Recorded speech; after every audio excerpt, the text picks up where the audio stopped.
Hi guys, Kim here. Um,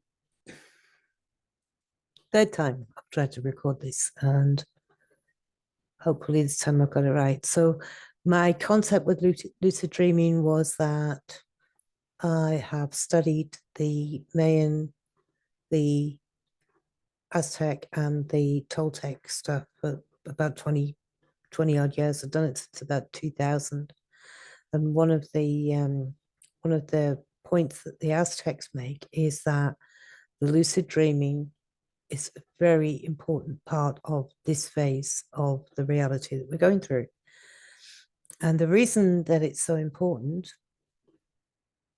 is because it's a way of narrowing the gap between our higher self and us. So, um, if we get to the stage where lucid dreaming with a representation of our higher self, then the more lucid dreaming that we do and the more we interact with this, then the clearer the channel is to our higher self, because we've actually got a familiar to access that through. So that's basically why I made this video.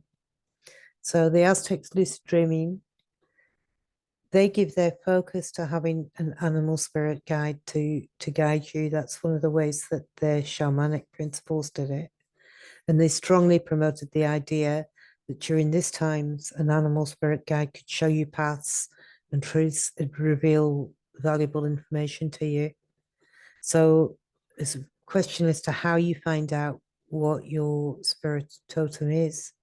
Might even be a person. It doesn't have to be an animal, but the Aztecs looked at the animal as a once you find your animal then you can start following them and interacting them from within your dream state.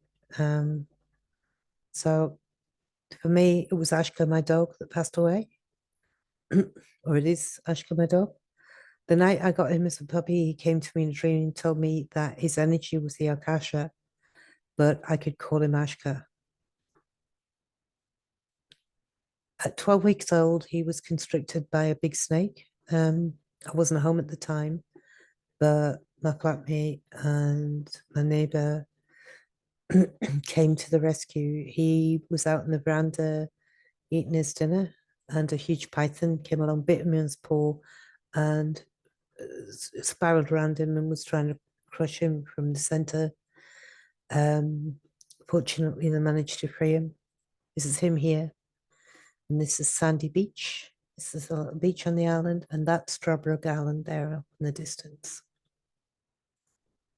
So he died 5 years ago. He died by slipping in the dog park and severing his spinal cord at the age of 4.5. He comes to me regularly in my sleep and takes me on journeys, and he shows me aspects of the dream state, and he shows me different ways to navigate my awake state. It's all a little bit cryptic as it happens, but how you find your own. Firstly, you can request that they show themselves to you in a dream state, and you can request that before you go to sleep. Or it may be that your spirit guide could be like a beloved pet that you had when you were a kid. It could be a hamster, it could be anything.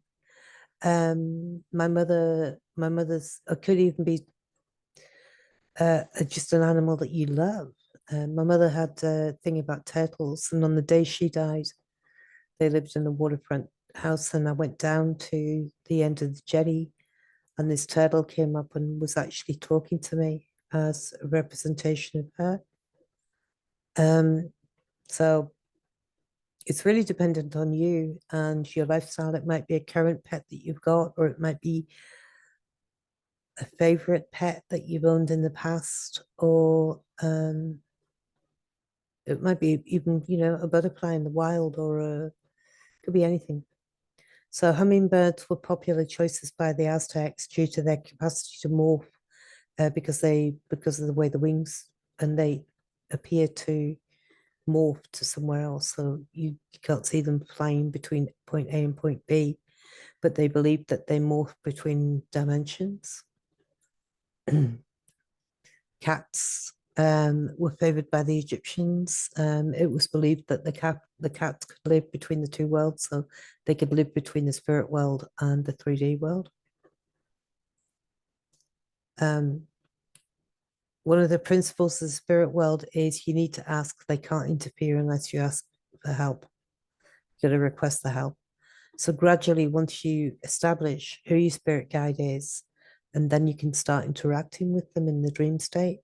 So a friend of mine had a dream whereby there was two rams headed for her,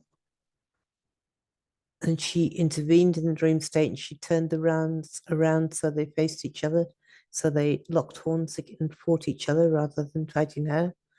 And that's kind of the beginning stages of beginning to interact with your dreams. So you might find yourself talking to these creatures or going for a swim with them or just having an interaction with them, opening the gate for them to get through somewhere. Just bear it in mind before you go to bed at night. Start asking questions, asking for the guidance, build a sedgeway between you and your totem, because it'll be like a highway. It'll be like the more times that you can have the dream interaction, then during your waking state, it means that your higher self will be that much closer to your interaction because during your dream state, you have built this bridge of communication. You can ask it to explain challenging or help you with challenging experiences you have. Over time, your totem will begin to respond to you. They may take you on journeys and it might be a little bit cryptic at a time.